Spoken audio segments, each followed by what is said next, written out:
Hi guys, welcome back to Spontanix. I am still not feeling quite my best yet. So the hack videos will be resuming next week at some point. So today I thought we'd have a look at the subreddit Unpopular Opinions, and I'm going to give my own honest opinions and see what ones I agree with, what ones I disagree with. So let me know in the comments, what you think of these and what your opinions are, and let's get talking. Let's get right into it. Spending $500 on a monitor but sitting in a $50 chair is backwards. Okay. People spend thousands chasing 1% performance gains from parts but completely ignore ergonomics. Not everyone can afford the high-end stuff like Herman Miller chairs, but you can get close without spending a fortune.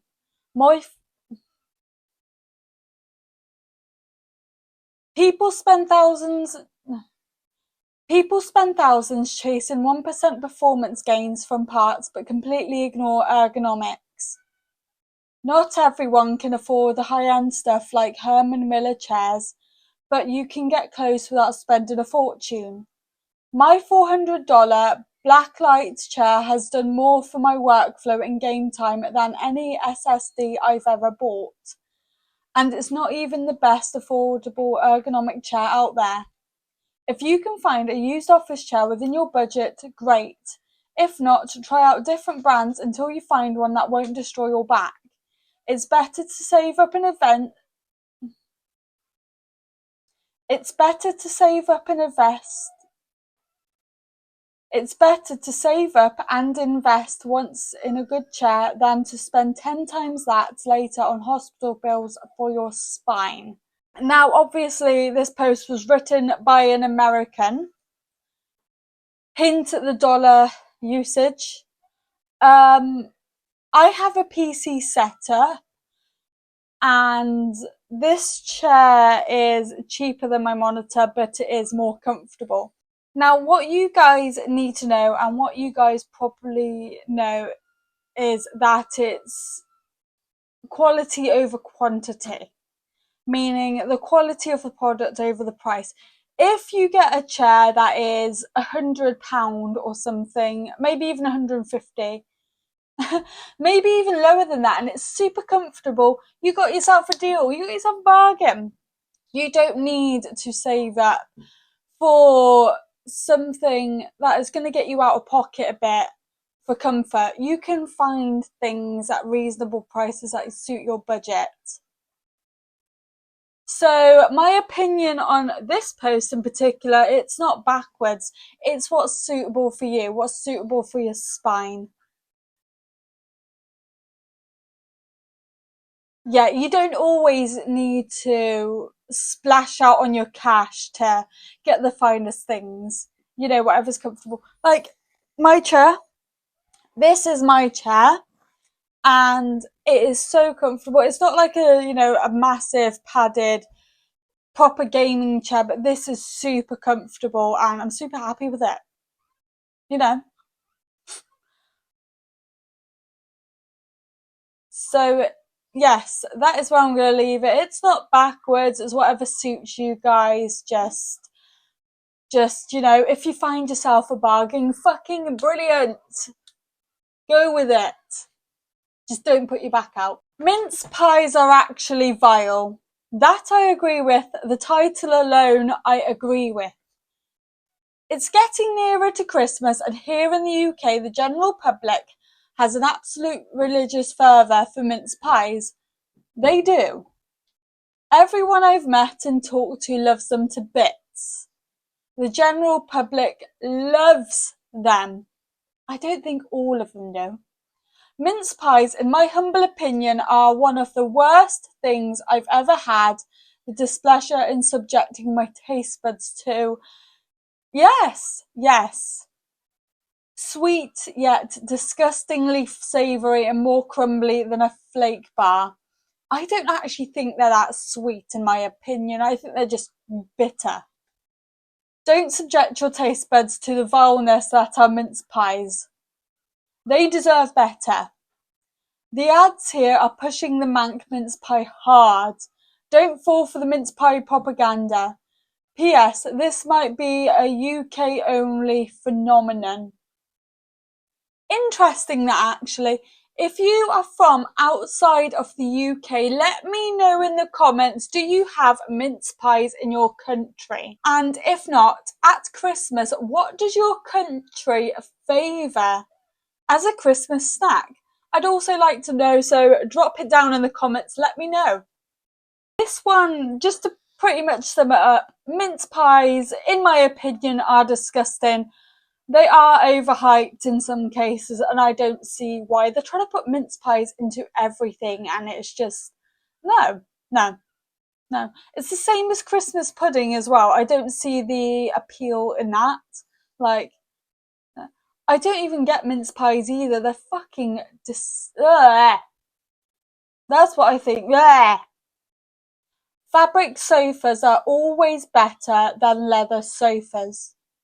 Fabric sofas are always the nicer, more comfortable option. Leather gets hot and sticky in the summer and cold in the winter. You slide forward in them so you don't always get proper back support. Fabric maintains a good temperature and is comfortable and cozy. They look cozy and more inviting, adding a warmness to your space. Leather sofas are a concession you should only make if you have kids, pets, or some other reason as to why a fabric sofa would get destroyed.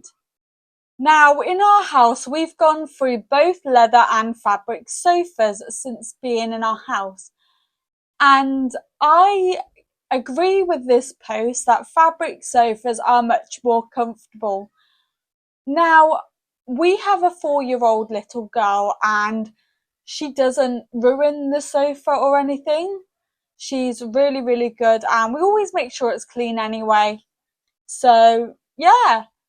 What I will disagree with, though, is the fact on the leather sofa is you don't always slide forward in them. You know, if you're sat properly in it, you will get proper back support. That's all I'm saying, alright? Cold water sucks. Room temperature water is the best. I don't understand people that drink cold water. It literally causes the teeth to hurt and you can't gulp it down a lot because it freezes the goddamn neck. Also, it loses its taste. Room temperature water tastes not better, but well, it just tastes because... Let's start that again. Room temperature water tastes not better, but well, it just tastes because it is not covered by freezing cold. Damn it, try that again. Room temperature water tastes not better, but well, it just tastes because it is not covered by being freezing cold. What? Also, you can drink a lot of it safely to actually satisfy the thirst. I think room temperature water is objectively better and cold water sucks ass. Edit. I prefer warm water over cold water. Okay, that is fair enough. However, if you find that cold water hurts your teeth and you can't gulp it down because it freezes your neck, you have a problem. I drink cold water every day. I have a massive water bottle and I make sure it's freezing cold. It doesn't hurt my teeth and it doesn't freeze my neck. So if you are having that issue, please consult your doctor and your dentist for that matter as well. That's all I'm saying. Cold water is peak, especially if it's filtered. Your dogs can bark, but keep them inside when they do that. I understand that dogs bark. That's what they do. But when they do that, bring them inside your house. So many people think dogs barking incessantly in their backyard is normal. Their excuse is always, well, dogs bark. Like, what the fuck? Am I the crazy one here? Yes, you are the crazy one here. You think that putting your dog outside and then it barking, the owner's immediately gonna let them back in? No, because they probably have other things to do before that. And they probably think the dog is fine in the garden. Such a negative Nancy, ain't ya? Fuck me. And also, just to top it off, dogs barking is how dogs communicate, is how they talk. Like, we talk like this. If someone was outside that in their garden and they were talking, would you complain that they weren't going back inside? No, because it's their house. It's the same as it's the goddamn dog's house as well. Get over yourself. You are very crazy. Snoring is soothing. I don't find it to be irritating at all. If anything, it has a calming rhythm. Also, there's something comforting about knowing someone else is sleeping that deeply. It depends on how bad or good the snoring is. If it's quiet, it is bearable. If it's loud, it is insufferable. Personally, for me, I find it is. It's in no way soothing at all. Like, I need it to be dark and quiet to go to sleep.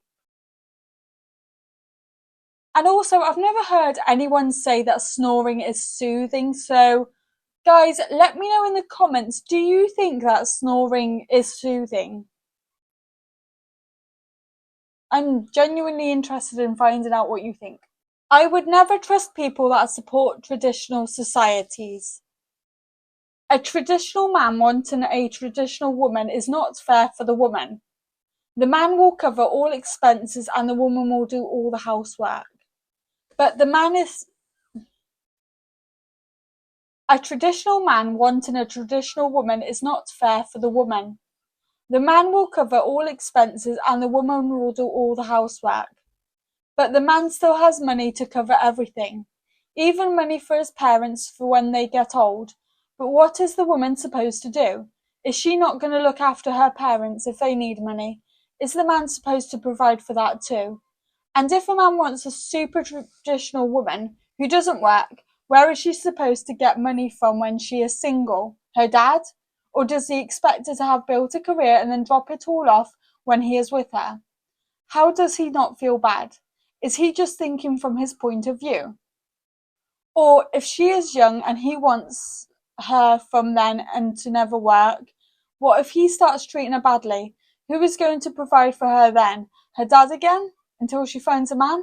I have many questions for people who think like that. Like, if you break up with your partner, are you just going to go work a shitty job until you get a man again? I don't know if it's just my brain, but half of that post didn't make any sense to me. All I know, and speaking from personal point of view, is me and my husband are both traditional people. He goes out to work. I am a stay-at-home mum. I stay at home, I clean the house, I look after our daughter, and I am working on building up my YouTube to earn a living that way. But we both support each other in different ways. We both bring different things to the table, and that is what works really, really well for us. At the end of the day, it's up to people and their personal preferences. If a traditional man wants a traditional woman, I do not see why that is a problem at all. We all have different personal preferences, and that is up to all of us at the end of the day. It's what works best for us and what we prefer. Guys, let me know in the comments what you think of these and what your personal opinions are on each of these posts. I'd like to see what you all have to say, and just carry on the conversation down there. Let's all have a chat and see what we can, see what we all think. Bring it all down in the comments. Guys, that is it for today's video. I will catch you all again next Wednesday. Don't forget to like and subscribe so you don't miss any more of my videos. Thank you all so much again for supporting my channel and just being fucking amazing, you little ray of sunshines. I'll see you all soon. Bye.